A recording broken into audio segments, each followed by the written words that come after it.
শুনছেন, একটা recipe share করছি যেটা কোনো রেস্টুরেন্টে কিন্তু পাবেন না। আর খেতে এতটাই হেলদি, ডেলিশিয়াস আর চটজলদি বানানো যায়, যা আপনি ব্রেকফাস্ট বা ডিনারে অনায়াসে বানিয়ে নিতে পারেন।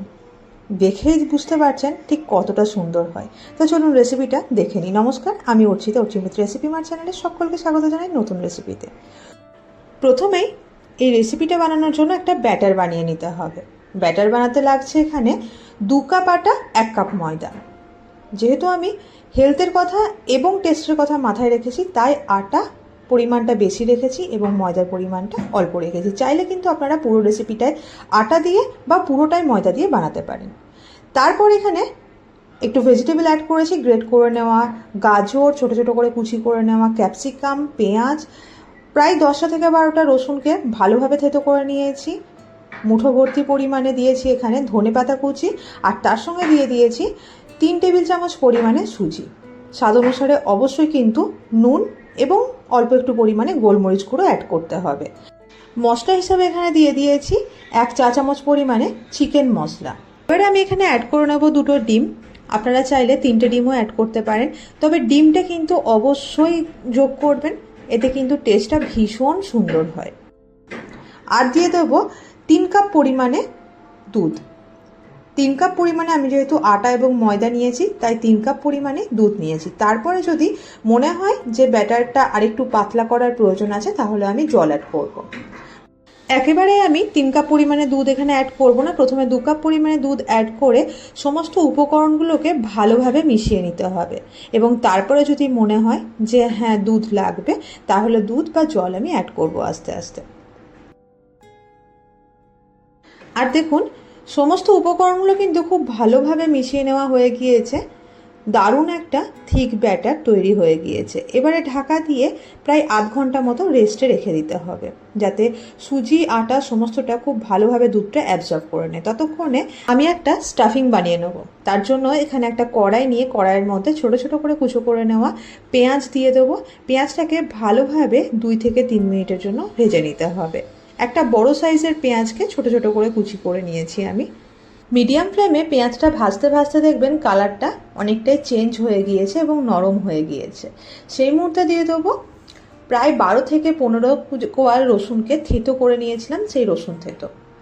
রসুনের পরিমাণটা কিন্তু এই রান্নাতে একটু বেশিই লাগবে, যাতে করে টেস্টটা ভীষণ সুন্দর আসে।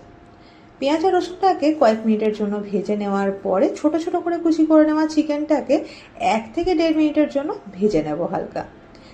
যখন দেখবেন চিকেনের কালারটা এরকম চেঞ্জ হয়ে গিয়েছে, সেই মুহূর্তে একে একে কিছু মশলা দিয়ে দেবো। স্বাদ অনুসারে নুন, 1/2 চা চামচ পরিমাণে হলুদ, 1/2 চা চামচ পরিমাণে জিরে গুঁড়ো এবং ধনে গুঁড়ো, তার সঙ্গে স্বাদকে ব্যালেন্স করার জন্য চিনি এবং 1/2 চা চামচ পরিমাণে চিকেন মশলা, এবং কালারের জন্য 1 চা চামচ পরিমাণে কাশ্মীরি লাল লঙ্কা গুঁড়ো। সমস্তটাকে ভালোভাবে চিকেনের সঙ্গে মিশিয়ে নিতে হবে এবং কষিয়ে নিতে হবে।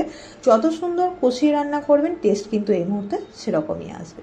আর এত সুন্দর একটা রেসিপি খাবো আর ঝাল হবে না তাই হয় নাকি? তাই 2টো কাঁচা লঙ্কাকে ছোট ছোট করে কুচি করে এখানে দিয়েছি, তার সঙ্গে 1/2 টমেটোকে ছোট ছোট করে কুচি করে নিয়েছি। এবার লঙ্কা আর টমেটোটাকেও ভালোভাবে মিশিয়ে নেবো। টমেটোটা যতক্ষণ পর্যন্ত না গলছে ততক্ষণ পর্যন্ত ভালোভাবে কষিয়ে নিতে হবে। আর তারপরে চিকেনটা একটু সেদ্ধ করার জন্য অল্প একটু পরিমাণে কিন্তু আমি জল অ্যাড করেছি। আরে দাঁড়ান দাঁড়ান, আমি তো ধনেপাতা কুচি আর টমেটো কেচাপের কথা বলতেই ভুলে গেছি।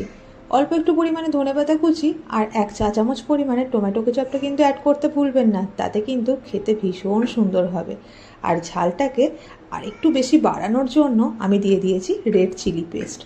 এবারে সমস্তটাকে ভালোভাবে 1-1.5 মিনিটের জন্য কষিয়ে রান্না করতে হবে। আর ওই যে জল অ্যাড করেছি বললাম, তাই আমি এখানে 1/2 কাপ পরিমাণে কিন্তু জল অ্যাড করে দিলাম। এবারে চলুন ভালোভাবে রান্নাটা করে নিতে হবে, যতক্ষণ না চিকেনটা খুব সুন্দরভাবে সেদ্ধ হচ্ছে এবং জলের পরিমাণটা কমে গিয়ে একদম কষা কষা একটা ভাব আসছে। যখনই দেখবেন চিকেনটা সুন্দরভাবে কষানো হয়ে গিয়েছে, সেদ্ধ হয়ে গিয়েছে, দারুণ একটা গন্ধ বেরিয়ে আসছে, সেই সময়তে গ্যাসের ফ্লেমটা অফ করে দেবেন আর নামানোর আগে দিয়ে দেবেন অল্প একটু ধনেপাতা কুচি। ব্যাস, তাহলে কিন্তু স্টাফিংটা তৈরি হয়ে গেল। এবারে ওইদিকে ব্যাটারটাও বেশ সুন্দরভাবে ফুলে গেছে, দুধ টুধ অ্যাবসর্ব করে নিয়েছে। এরপরে ওই ফ্রাইং প্যানের মধ্যে দিয়ে দিলাম ব্যাটারটা। অল্প অল্প করে ব্যাটারটা দিয়ে ভালোভাবে চারিদিকে ছড়িয়ে দিতে হবে। তবে ব্যাটারটা ফ্রাইং প্যানে দেওয়ার আগে কিন্তু তেল বা বাটার দিতে ভুলবেন না, না হলে কিন্তু পুড়ে যাবে বা ভালোভাবে উঠবে না। দেখুন আমি উল্টে পাল্টে এরকমভাবে দুই সাইডটাকেই হালকা গোল্ডেন ব্রাউন কালার না হওয়া পর্যন্ত ভেজে নেব। আর যখন দেখবেন সাইডটা উল্টে দেওয়ার পর এরকম হালকা হালকাভাবে কালার চলে আসছে, আর দেখুন এই মুহূর্তে খুব সুন্দরভাবে ভেজে নেওয়া হয়ে গিয়েছে, তখন ওপর থেকে অল্প অল্প করে স্টাফিংটা দিয়ে দিতে হবে। ঠিক যেমনটা এগ রোল বানানোর সময়তে দেওয়া হয়ে থাকে, একদম সেই রকমভাবেই কিন্তু স্টাফিংটা আপনারা অ্যাড করবেন।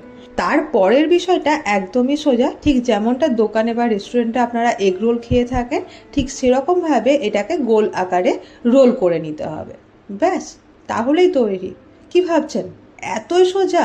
আরে জানি বাবা জানি, আপনারা ভাবছেন ভীষণ সোজা, তাই এই রেসিপিটা এতদিন কেন দিইনি। সরি, তার জন্য ভেরি সরি। রেসিপিটা অনেক দিন হলো বানিয়েছি, কিন্তু আমার দেওয়া আর হয়ে ওঠেনি, তাই এখন দিলাম। দেখুন, আর এই একই প্রসেসে আপনারাও বাড়িতে এই হেলদি টেস্টি ব্রেকফাস্ট বা ডিনার রেসিপিটা বানিয়ে নিন। ভীষণ সুন্দর খেতে হয়, ঠিক সেরকমই এটা খুবই পুষ্টিকর একটা খাবার।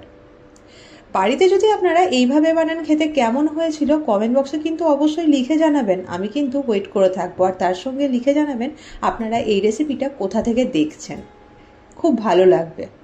দেখলেন কি সহজে আমি কিন্তু এই রেসিপিটা আপনাদেরকে বানিয়ে দেখালাম। আর এই রেসিপিটা আমি সপ্তাহে একদিন দুদিন বানিয়েই থাকি, এতটাই পছন্দ আমাদের এই রেসিপিটা। আর গল্প করতে করতে আমি কিন্তু 3টে 4টে 5টা খেয়ে ফেলি। কি ভাবছেন আমি খুব পেটু? আরে হ্যাঁ বাবা হ্যাঁ, এইরকম সুন্দর জিভে জল আনা রেসিপি যদি থাকে প্লেটে, তাহলে 3টে 4টে 5টা কেন, তার থেকেও বেশি আপনারা সাবার করে ফেলবেন।